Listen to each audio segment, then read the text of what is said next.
Buenas tardes, Ari. Rabino, mucho gusto. ¿Cómo estás? ¿Todo bien? Bien, gracias, Aleteno. Aquí en Qué cuarentena. bueno. Qué bueno. Para todos los que nos visitan, mucho gusto. Mi nombre es Ari Ben Judá. Estamos con el Rabino Yehudá Ben Israel desde la ciudad de Guatemala con un nuevo capítulo, el número 15 ya de esta serie denominada En el Desierto de las Naciones. Rabino, nuevamente gracias por compartir con nosotros. Durante nuestro último capítulo estuvimos hablando un poco sobre las enseñanzas de Rab Shaul, un poco sobre la fe que tenía Rab Shaul, la cual está basada netamente en lo que es el Tanaj, ¿verdad? La Torá, los escritos y los profetas. Considerando nuestra emuná, que su majestad Yeshua es el Mashiach que había profetizado Moshe y todos los profetas en el Tanaj, ¿podrías tú decirnos, consideras que hay alguna diferencia entre la enseñanza que su majestad Yeshua dio en lo que podemos conocer por los 4 evangelios y las enseñanzas que podemos conocer en las cartas que Pablo dirigió a los diferentes grupos que estaban en Asia en ese tiempo? No, hasta ahora no he encontrado alguna diferencia que, digamos, podríamos hablar en cuanto a doctrina. Sí, en cuanto a profundidad, tal vez la comprensión que Rab Shaul obtuvo de la función del sacrificio del Mashiach con respecto a los gentiles, eso era algo novedoso.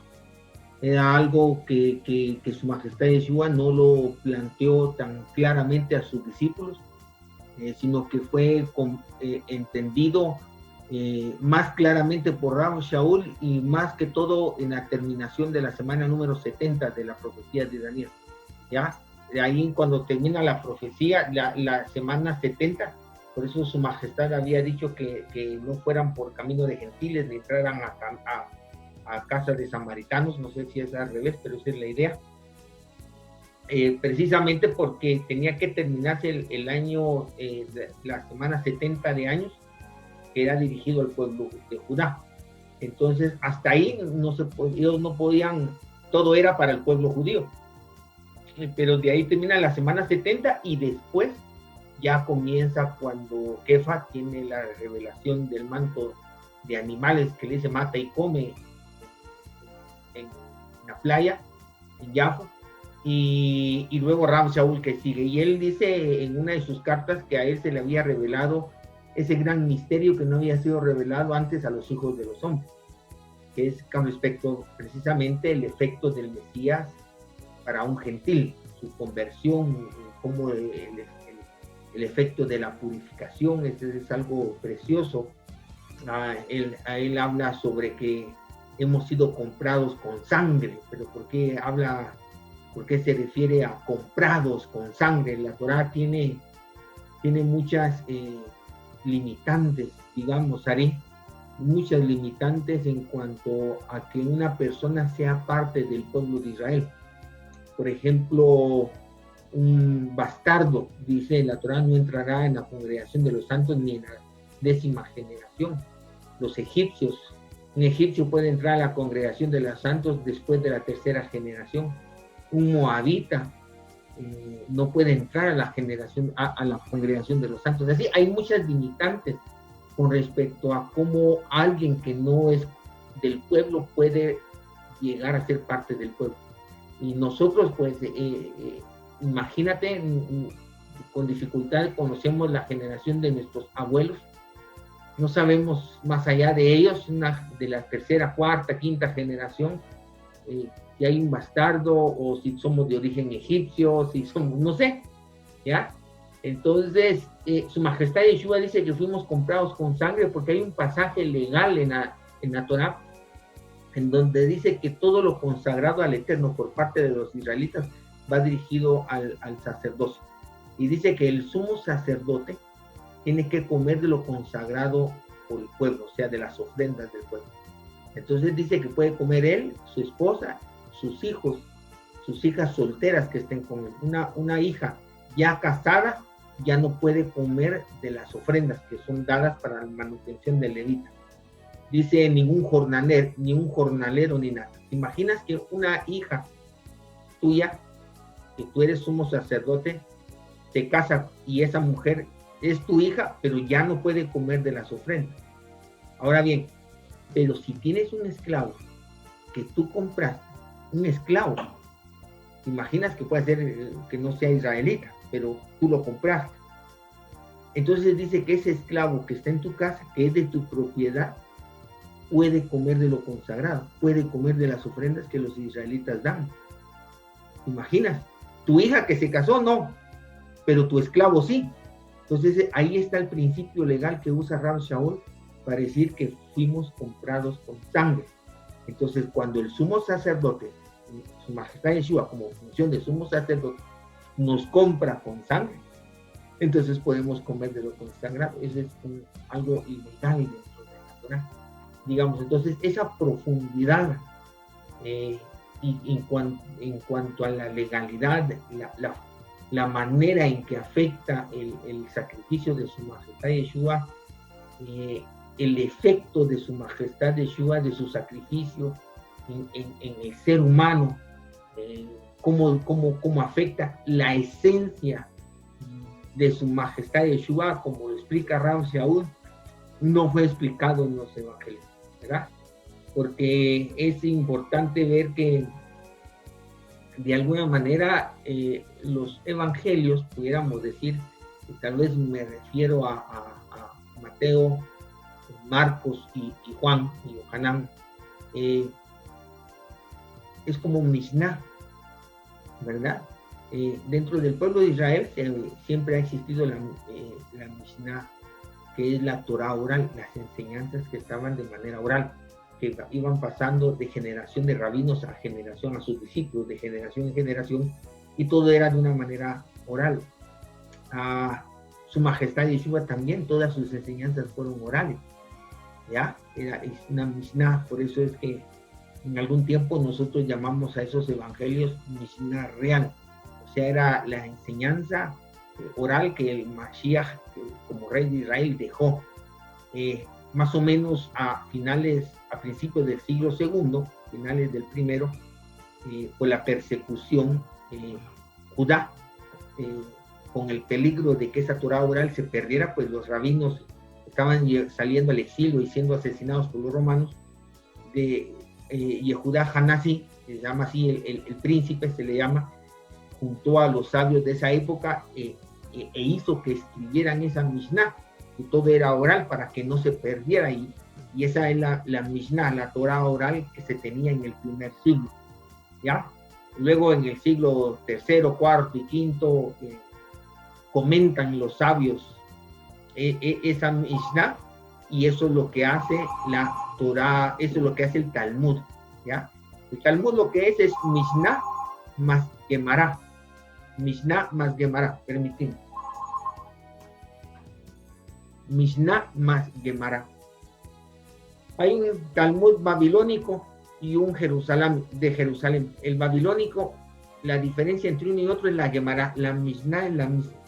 El comentario del babilónico viene que son rabinos que vivían en el exilio. Y la Gemara, o sea, el comentario de la Mishnah del de Jerusalén, son rabinos que vivían en Jerusalén. Pues los discípulos de su majestad Yeshua también fueron perseguidos doblemente, no solo por los romanos por ser judíos, sino por los propios judíos por ser creyentes en su majestad Yeshua. Viste a Rab Shaul como narra todo lo que sufrió en la persecución. Pues ellos también decidieron escribir esas enseñanzas orales, ¿ya? Y entonces, porque se podía perder, y ahí nacen los evangelios. Mateo, que es dirigido específicamente para el pueblo de Judá, para manifestar cómo su majestad Yeshua había cumplido con las profecías escritas y que estaban escritas en la Tanaj, y las que estaban dentro de la Torah oral también. O sea, una persona que no está versado en la tradición no va a entender a plenitud el libro de Mateo. Luego el Evangelio de Marcos. Luego viene Yohanan, que es eminentemente místico, totalmente místico, podríamos decir, con principios y leyes de Kabbalah. Sin el conocimiento de Kabbalah nadie puede entender a plenitud del Evangelio de Yohanan. ¿ya? Él enfoca esa parte mística. Y el libro que tenemos, el libro de Lucas, ese es un libro histórico. Al principio ahí dice precisamente que el escritor estudió, porque él nunca conoció a su majestad Yeshua, estudió, fue a preguntar, investigó lo que sucedió, qué dijo, qué le dijeron, y escribió el libro de Lucas, ¿no? No es tanto una Mishnah, sino que es la recopilación de un investigador, digamos. Eso es precisamente ahí. Y luego vienen las cartas de Pablo, mayoritariamente, que él ya trató, siempre se ha dado eso dentro del pueblo hebreo, es hablar de cartas personales. Pablo escribía una carta para una quejilá, para un grupo, por una necesidad específica que ellos tenían. Entonces él escribía y pues él manifiesta más doctrina, su punto de vista sobre la conducta, cómo debería de ser. Entonces para mí no hay diferencia, no hay diferencia. Yo creo que los que ven la diferencia son precisamente los que no han podido entender a cabalidad los escritos de Pablo. Esa es la verdad. Que por eso creen que Pablo habló otra cosa, y el mismo entendimiento que tiene el cristiano, ¿no? Que se aleja de la ley y todo, y por eso dándole la misma interpretación, rabinos judíos que han estudiado el Nuevo Testamento, pues dicen que su majestad Yeshua sí practicaba judaísmo, pero Rab Shaul sí era un hereje, ¿no? Pero no existe esa diferencia, sino que lo han malinterpretado. O sea, ambos están malinterpretando las cartas de Rab Shaul, que es muy místico. Rab Shaul, cuando él habla en sus cartas de la glosolalia, del hablar lenguas, ¿ya? Él habla que no sabía si en el cuerpo o en el espíritu había ascendido al tercer cielo. Todo ese tipo de características nos está hablando de que él pertenecía a un grupo de fariseísmo místico, como hoy podríamos decir el hasidismo, algo que tienen meditación, que tienen elevaciones, cosas muy profundas. Y así que definitivamente pues dentro del judaísmo existen también esa división entre conservadores y personas muy, muy místicas, digamos. Entonces, si un judío conservador estudia, no puede estar estudiando Kabbalah, y dentro del judaísmo hay judíos que no creen que la Kabbalah no tiene nada que ver, ¿no? Pero entonces Rab Shaul es muy místico, entonces hay que entender mucha mística, hay que entender para poder entender Rab Shaul, y que es coherente todo lo que está estudiando. Lo que él está enseñando de su majestad Yeshua es coherente con una mentalidad hebrea y se puede respaldar fácilmente con literatura judía, pero mística. Es evidente, Rabino, que Rab Shaul era la herramienta necesaria pues él tenía un vasto conocimiento de lo que era el judaísmo de ese tiempo, de lo que era el fariseísmo de ese tiempo, era un docto de la ley, ¿no? Así es. Entonces creo que el papel que Rab Shaul jugó en dar a conocer la enseñanza de su majestad de una manera adecuada y conveniente, y en su tiempo, a todos los judíos de ese tiempo, creo que era sumamente necesario. Sí, inclusive Pedro en una de sus cartas dice que él mismo menciona que Pablo era difícil de entender, ¿ya? Y te acuerdas también en Hechos, capítulo, creo que es al principio del 17 o final del 16, es en el 21, cuando regresa él a Jerusalén después de varios años, que los que lo estaban esperando, le dice que ahí había muchos diciendo que él ya se había apartado de la tradición de los padres, de la ley. Ya en este tiempo lo habían malinterpretado, y por eso le dicen: ven, hay unos amigos que van a presentar un voto nazareno, da su ofrenda y todo, para que todos vean que todo lo que han dicho de ti está equivocado. O sea, ya en ese tiempo ya daba confusión las enseñanzas de Pablo, y ya te imaginas 1000 años. Quisiera citarte un texto que está aquí en una de las cartas de Rab Shaul, en la carta que Rab Shaul escribe a la Quejilá de Galacia. Es la que se conoce como la carta a los Gálatas.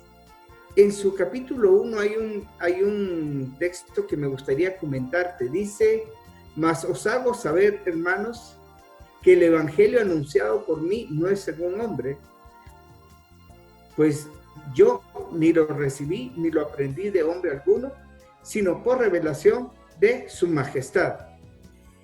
¿Piensas tú que era algo normal en ese tiempo, Rabino?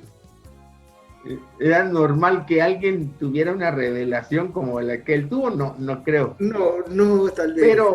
Pero bueno, en el sentido, te voy a decir, cuando uno lee las escrituras desde la Torá y la Tanaj, el texto, no solo el texto, que también el texto nos está hablando de la vida del pueblo, está plagada de sobrenaturalidad, está plagado de milagros, solo la liberación de Misraim, de Egipto, eso está plagado de milagros, ¿ya?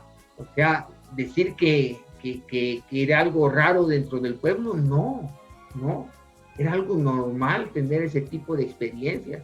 Tenemos a un Yahoshua que paró el sol y la luna, ya, o sea, tenemos a un profeta que retrasó la sombra a 10 grados, ya, tenemos a un profeta Elías que hizo descender fuego del cielo para matar a un ejército, o sea, que hizo llover y que luego hizo que dejara de llover, o sea, de cosas sobrenaturales está plagado la historia del pueblo. No era normal, o sea, era normal, era tan normal que te imaginas que los milagros que su majestad Yeshua hizo eran común, o sea, no era algo que los alertaba tanto a ellos, porque el pueblo fue fundado en milagros. Hay un texto que narra que Pablo estaba predicando y de un árbol un joven se cayó y se mató por estarlo viendo, y él vino platicando, fue y lo revivió y siguió con enseñanza, como con toda naturalidad, sin hacer ningún show, ¿no? O sea, yo creo que ese tipo de situaciones eran normales dentro del pueblo. Yo creo que en la medida que nosotros regresemos a la Torah, esa vida sobrenatural también tiene que llegar a ser natural. ¿Ya? Como dijo el primer ministro, no me acuerdo quién fue el que dijo en Israel que el que era para analizar Israel o para creer en Israel hay que creer en lo sobrenatural, algo así. Sí. David Ben Gurión fue. Bueno, o sea, hay que creer en lo sobrenatural. Pues sí, ahora, que a cuánto su majestad Yeshua se le había revelado de esa manera, wow. Pero yo me sonreí cuando tú leíste esto, porque capítulo 1 y 2 de Gálatas, Rav Shaul da su versión de los hechos, de lo sucedido en Hechos 15. ¿Te acuerdas cuando lo estaban acusando de que le decían a los gentiles que si no se circuncidaban conforme al rito de Moshe, no serían salvos, y que eso llevó a que fueran a reunirse los discípulos de su majestad Yeshua, lo que el cristianismo ha llamado el concilio de Jerusalén, el primer concilio, donde se dio qué se hacía con los gentiles que se estaban convirtiendo? Me río porque ahí se está viendo que Rav Shaul, o sea, de alguna manera seguía arrogante, o sea, ahí podemos ver una arrogancia de Rav Shaul. Pues más adelante él narra que se juntó ahí con ellos, lo que sucedió en Hechos 15, con aquellos que tenían algo de dignidad entre los hombres, pero yo de nada aprendí de ellos, o sea, él no tenía que bajarle la cabeza a ninguno de ellos.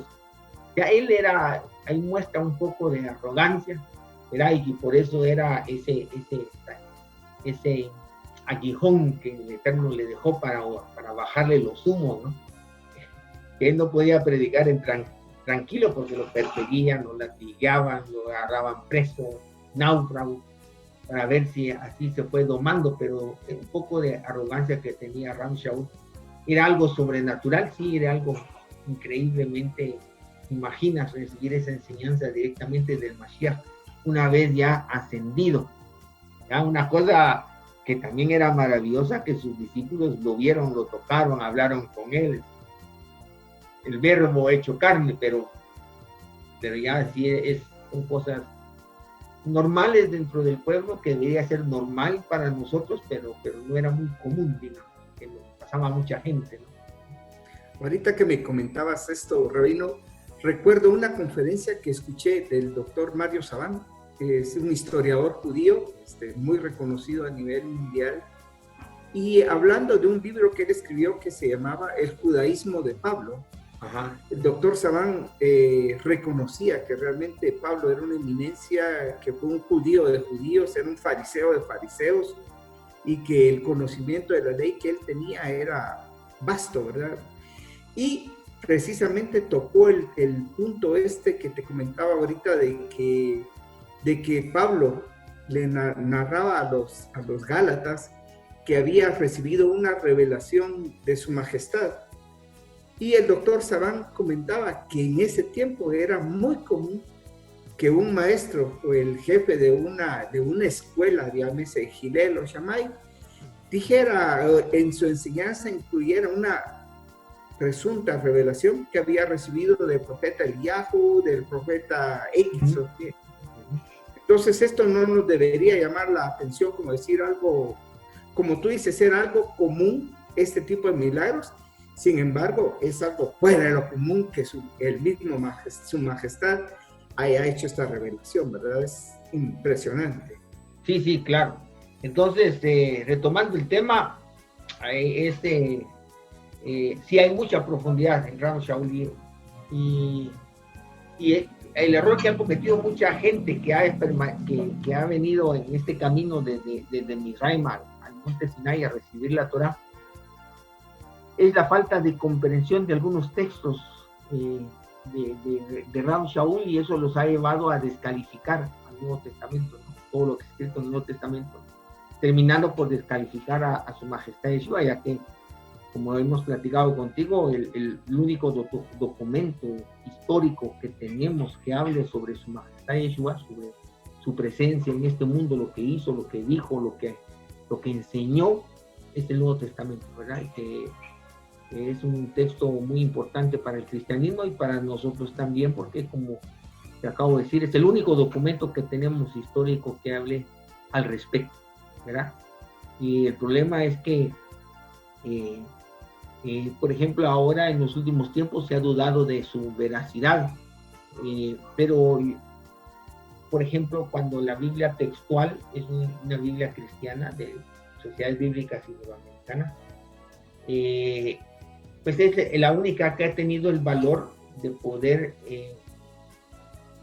quitar algunos textos que definitivamente fueron agregados a lo largo de la historia. Cada vez que se encuentra, te recuerdas que a lo largo de estos siglos, el Nuevo Testamento, antes de que inventaran la imprenta, se reproducía a través de que una persona hacía un dictado y 10, 15 o 20 personas estaban copiando lo que la otra persona estaba dictando, y así se reproducían las copias.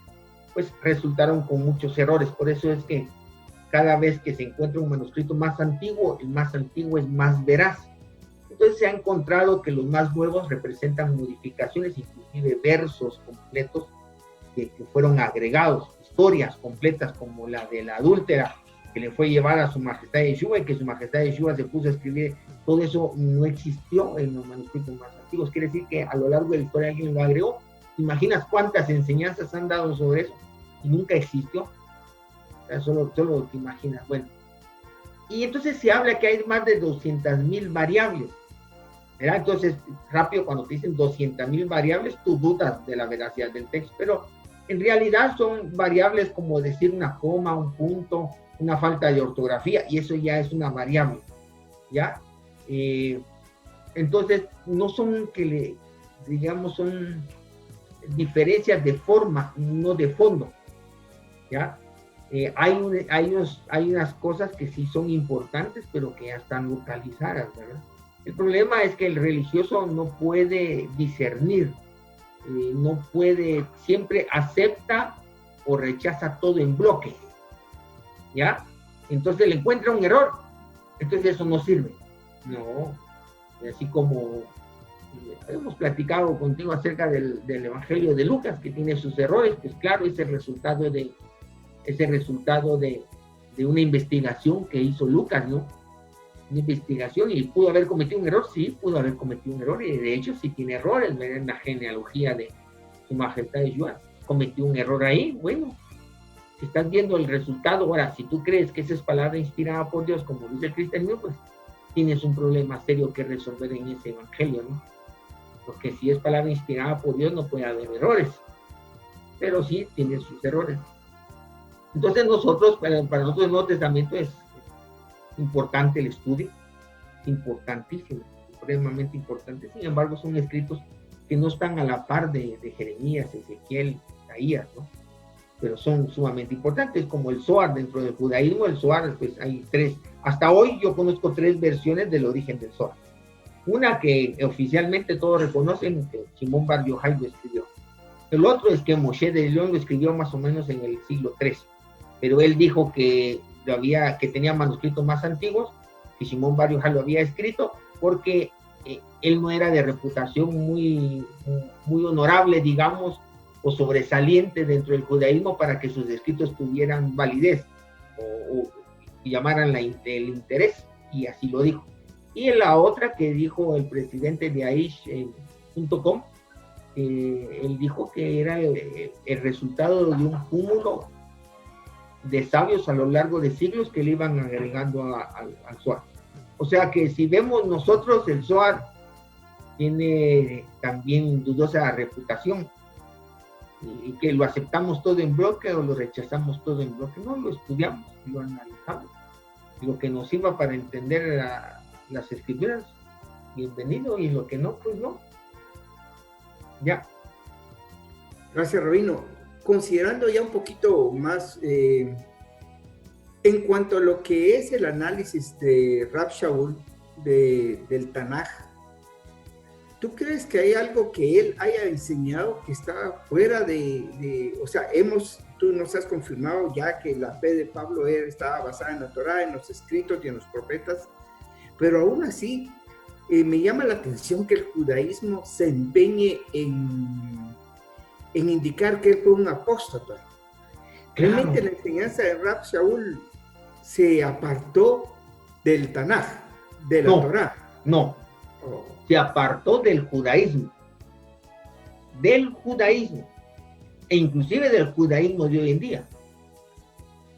¿Ya? O sea, el judaísmo del primer siglo y el judaísmo que tenemos en el presente ha cambiado de forma, pero no de fondo, no de esencia. ¿Ya? Sigue siendo el mismo. Entonces, una enseñanza como la de Rab Shaul, conforme a la Torá y la Tanaj, es herejía para el judaísmo. El judaísmo se ha apartado tanto de la Torá que una enseñanza al pie de la letra de la Torá le parece herejía. ¿Ya? Pero esa es la realidad. Por eso lo acusaron tanto a Rab Shaul de herejía. ¿Te recuerdas que él en Hechos 24:14 lo llevaron ante el emperador de Roma acusándolo de que estaba creando revuelta? Y él pronuncia estas palabras. Ahí tiene a los judíos que lo acusaban y él dijo: a lo que estos llaman herejía, así sirvo al Dios de mis padres, creyendo todo lo que en la ley y en los profetas está escrito. Asentado. ¿Ya? Es igual como tú y yo. Seguimos las enseñanzas de Su Majestad Yeshua, seguimos las enseñanzas de Rab Shaul, nos apegamos a la letra de la Torá y la Tanaj, y nos llaman herejes, nos llaman locos, estamos torcidos. Pero entonces la pregunta es: ¿quién es el que está torcido? ¿Ya? Entonces sí, el Rab Shaul sigue siendo un hereje. Por eso tenemos una serie de videos que no la hemos terminado de cargar toda en la web, que se llama La herejía kosher, precisamente hablando de enseñanza de Rab Shaul que se ha tenido como herejía, pero que es kosher. Y ahí comenzamos a explicar cómo las enseñanzas de él son 100% kosher, ¿verdad? 100% puras y acorde a la Torá y a la Tanaj. Considerando tu conocimiento y tu vasta experiencia, Rabino, cuando analizamos un poquito de cerca el pasaje que te leí de la carta a los Gálatas, ¿qué consideras tú que Su Majestad le pudo haber revelado a Pablo? ¿Qué consideras tú que fue nuevo para Pablo en cuanto al conocimiento que él tenía del Tanaj? ¿La inclusión de los gentiles? Eso es algo nada más. Mira, pues te voy a explicar.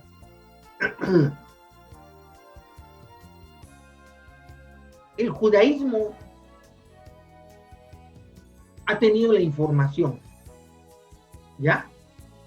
A él se le entregaron las piezas del rompecabezas, ¿sí? Pero no se le enseñó a unirlas y a formar el rompecabezas, ¿ya? Entonces, ¿te imaginas el conocimiento que tenía Rav Shaul como ser un fariseo de fariseos? Tenía un vasto conocimiento sobre la Torá, la Tanaj, sobre enseñanzas místicas, sobre misticismo, todo eso lo tenía él. Pero muchas cosas se contradecían, ¿ya? Como en el caso de Su Majestad Yeshua, que le dice a los fariseos: ¿de quién decís vosotros que es hijo el Mesías? Hijo de David, le dicen, ¿no? Rápido. Entonces, porque todos esperaban que fuera un hijo biológico de David. Entonces él les dice: si es hijo de David, porque en el espíritu David, y cita un salmo, y güey, le dijo a mi Señor: siéntate a mi diestra. Entonces, si es su hijo, ¿por qué le llama a mi Señor? ¿Ya? Y ahí ves que realmente la comprensión y la percepción que el judaísmo tenía del Mashiach estaba equivocada. Y por eso ellos tenían interpretaciones que eran contradictorias. ¿Ya? Platicamos en una oportunidad contigo que el libro de Isaías habla de las profecías que no fueron dadas de una manera clara porque había un objetivo que el pueblo no entendiera bien cómo eran las cosas. Eso, y por eso Su Majestad Yeshua les hablaba en parábolas, para que no entendieran. ¿Ya? Había muchas cosas ocultas, y por eso a mí me gusta mucho esa parte cuando él dice que él es el man del cielo, es el maná del cielo. Porque mam quiere decir, ¿qué es eso? Precisamente porque es un pan que ni vosotros ni vuestros padres conocieron. Quiere decir que era algo nuevo. ¿Ya? ¿Te imaginas? Entonces, el Mashiach vino y no vino como ellos esperaban que debería de venir. Eso no quiere decir que no cumplió con todas las profecías. Las cumplió, pero la manera en que las habían entendido estaba equivocada. Y por eso no le reconocieron. Entonces, ¿te imaginas a los discípulos de Su Majestad Yeshua? Una vez que él ascendió y recibieron la Ruach HaKodesh, se les enseñó cómo armar todas esas piezas de rompecabezas que ellos tenían y las lograron encajar. Por ejemplo, el término hijo de Elohim, hijo del Eterno, era un término que ellos no habían. Sin embargo, en Isaías está. Isaías está presentado como hijo, pero ellos no lo vieron.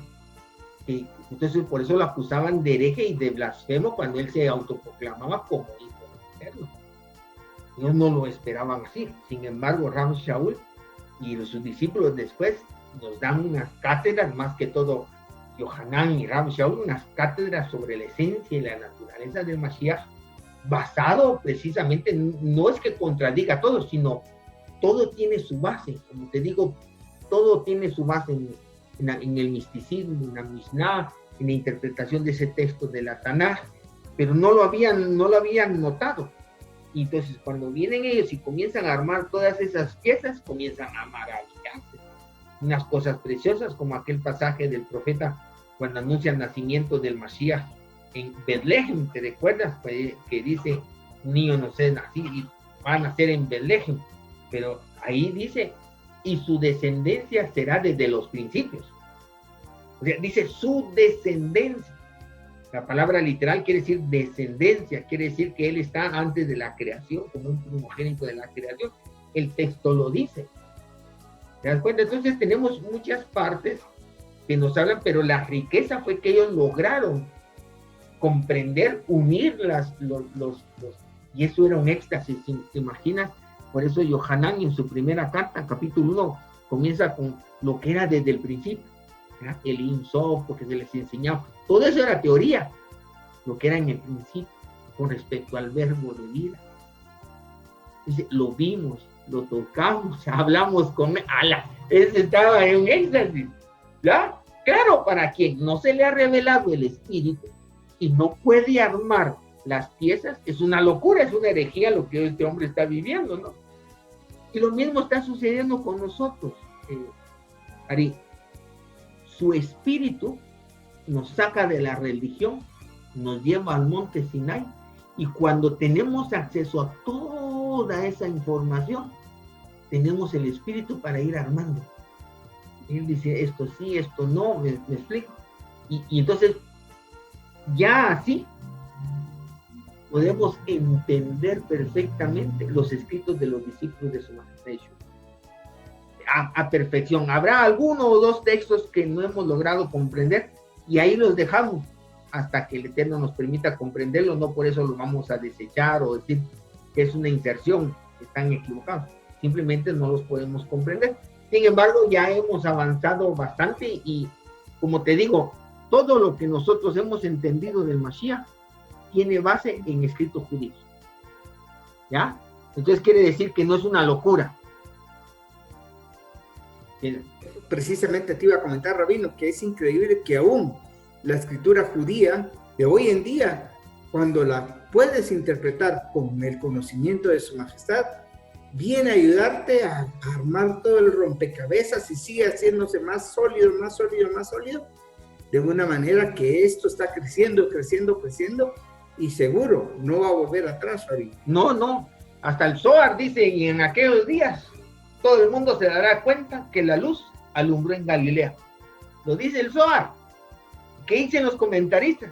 Es normal encontrar errores geográficos en la escritura del Zohar.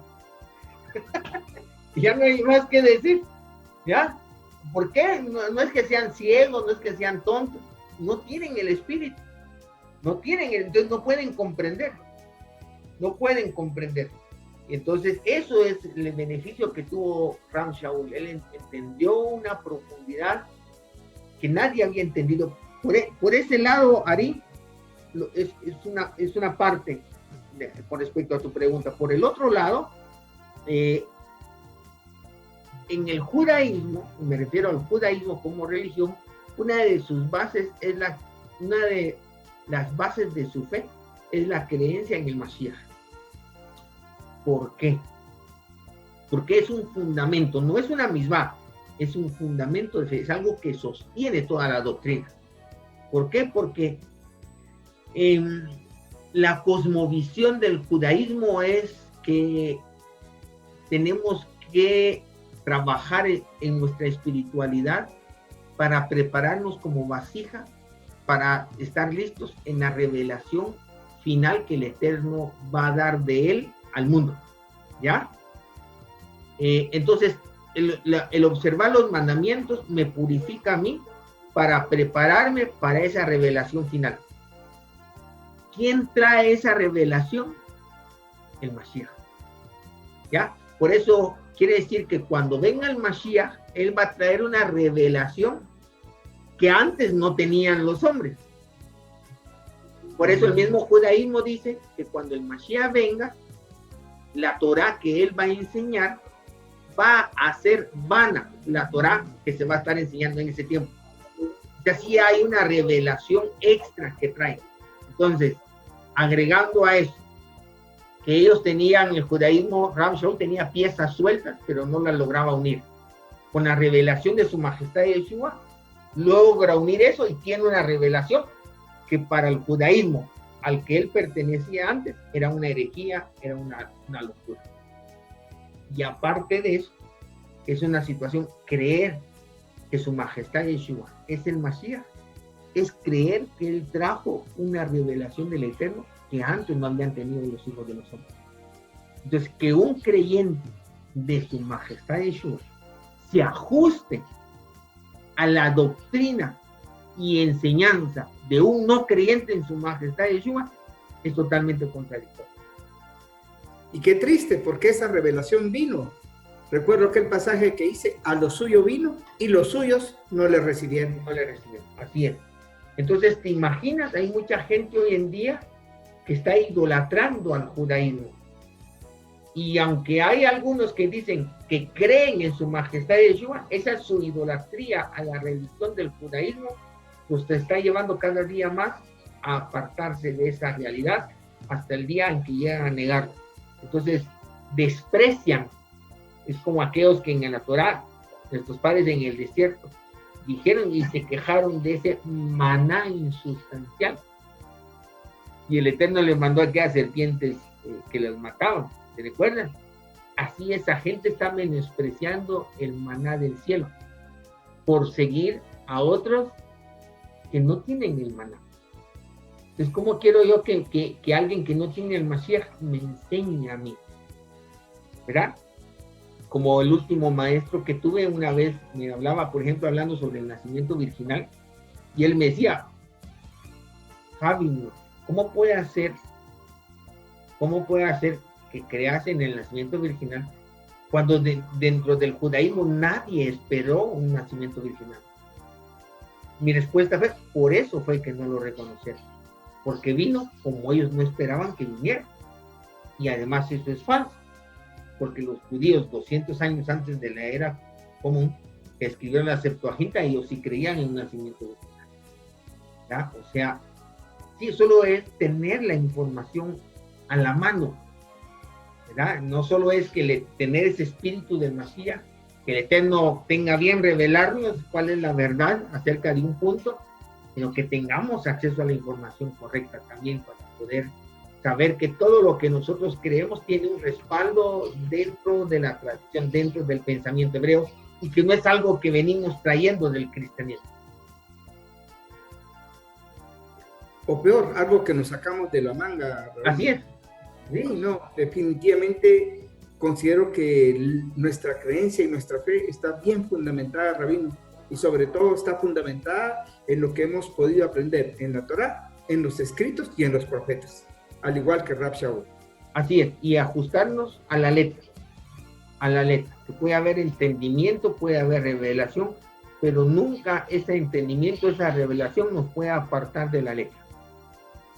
Yo creo que ese es un punto muy importante, Rabino, que yo creo que esas fueron las mayores discrepancias que Su Majestad Yeshua criticó a los religiosos de su tiempo, ¿verdad? Y el mismo Rab Shaul también criticó eso, que las creencias ya se habían apartado sobre la Torá y prefirieron creer las leyes de los padres que lo escrito por la Torá. Así es, precisamente, Ari. Y lo importante del Nuevo Testamento, ¿te imaginas? Si tú me preguntaras cuál sería la enseñanza más grande que Su Majestad Yeshua nos dejó y que precisamente está en el Nuevo Testamento, yo te contestaría que dio su vida para que la voluntad de su Padre se cumpliera. O sea, él entendió que su existencia, la razón de su existencia, era cumplir la voluntad de su Padre. Entonces, él dice, que pase esta copa de mí, pero que no se haga mi voluntad, sino tu voluntad. O sea, él dio su vida, él sufrió hasta la muerte por amar la voluntad de su Padre. ¿Te imaginas? El Padre dio la vida de su Hijo para que la voluntad, su voluntad, se cumpla en nuestra vida. El Hijo dio su vida para que la voluntad de su Padre se cumpliera en nuestras vidas. Si nosotros somos sus discípulos, tenemos que hacer lo mismo, morir por amor a su voluntad, para que su voluntad se cumpla en nuestras vidas. Para mí esta es la mejor enseñanza. Por eso estudiamos Torah. ¿Por qué? Porque aprendemos qué es lo que el Eterno quiere que nosotros seamos como hombres, como esposos, como padres, como mujeres, como esposas, como hijos, como hijas. Y no importa nuestros deseos, nuestros pensamientos, lo que tenemos ganas de hacer, todo eso muere para poder hacer que la palabra del Eterno se cumpla en nuestras vidas. Esa es la mejor enseñanza. Solo así podemos decir que somos discípulos de Su Majestad Yeshua y entendemos el mensaje. ¿Para qué murió? ¿Cuál era la razón? ¿Qué espera de nosotros? ¿Cómo podemos honrar esa muerte? Y por eso Rab Shaul habla del viejo hombre y del nuevo hombre. Las cosas viejas pasaron, fueron hechas nuevas, todo. Habla de una transformación. Y todo eso, como te digo, Rab Shaul en sus cartas le da una profundidad preciosa. Me llamó mucho la atención el comentario que nos hiciste hace unos breves momentos relacionado con que el judaísmo de ese tiempo, los fariseos no creyeron o se impresionaron cuando su majestad se llamó hijo de Dios. Ajá. Pero, y yo te iba a hacer un comentario y tuve miedo de hacértelo porque pensé que tal vez estaba equivocado, pero hay un pasaje, y es un pasaje en la profecía de Isaías, que cuando dice, porque tú lo tocaste, un niño nos es nacido, ajá, pero a la par dice, hijo nos es dado. Ajá, así es. O sea, estaba dicho, o sea, estaba un niño dicho, nos es nacido, hijo nos es dado. Sí, la cuestión es que solo quien tiene el espíritu, y ojo, una cosa es tener el espíritu para poder entenderlo. El que no tiene espíritu no lo entiende. Y otra cosa es que tenemos que tener cuidado porque nuestro egoísmo nos hace ajustar las escrituras a lo que nosotros queremos entender, ¿no? O sea, hay que ver cómo no desvirtuamos la correcta interpretación. Pero otra cosa es que sí, definitivamente solo el que tiene el espíritu, que le fue dado el espíritu para poder ordenar todas las piezas, las va a poder ordenar. Y para el que no tiene el espíritu, eso va a parecer herejía. Así es, Ari. Muchas gracias, Rabino. El pasaje que te leí es Isaías 9, capítulo 9, verso 6, y cabal me llamó la atención. Pero qué bien, Rabino, te lo agradezco nuevamente por habernos compartido eso. Yo creo que estamos llegando al punto en donde realmente el que quiere negar a su majestad lo va a querer negar, pero tiene todas las pruebas en la Torá y en el Tanaj para... Lo que pasa, sí, pero ¿sabes qué, Ari? Lo que pasa es que este llamado no es para cobardes, la verdad. ¿Ya? Y claudicar en un camino difícil, porque es difícil, Ari, como te ves tú en medio de dos grandes religiones y doctrinas como la del judaísmo y el cristianismo que te dicen que estás equivocado. Tiene que haber algo sobrenatural que te haga sostenerte, que te haga mantenerte en esa dirección, ¿no? Y los cobardes, los que se quedan postrados en el desierto, pues rápido o regresan al cristianismo o se hacen al judaísmo porque no tienen la capacidad de discernir. Y como te digo, una característica religiosa es aceptar todo en bloque o rechazar todo en bloque. ¿Ya? Entonces no tienen la capacidad. Entonces, si el judaísmo tiene unos errores, entonces el judaísmo no sirve. Ese es religioso. Si el cristianismo, si el Nuevo Testamento tiene errores, entonces el Nuevo Testamento no sirve. Eso es religioso. Entonces, esa gente que es cobarde y débil emocionalmente, no tienen el valor ni la capacidad de estar evaluando, discerniendo, juzgando una doctrina, una literatura. Ellos creen que porque está en un libro, es verdad, y el libro tiene sus errores. Hay un ser humano el que lo escribió, pero el estar ahí, que esto sí, que esto no, eso lo debilita. ¿Ya? Como son unos religiosos que vienen de una religión que les enseñó en qué creer y no pueden discernir, pensar, analizar, fácil se inclinan por otra religión que también les va a decir en qué creer, qué pensar.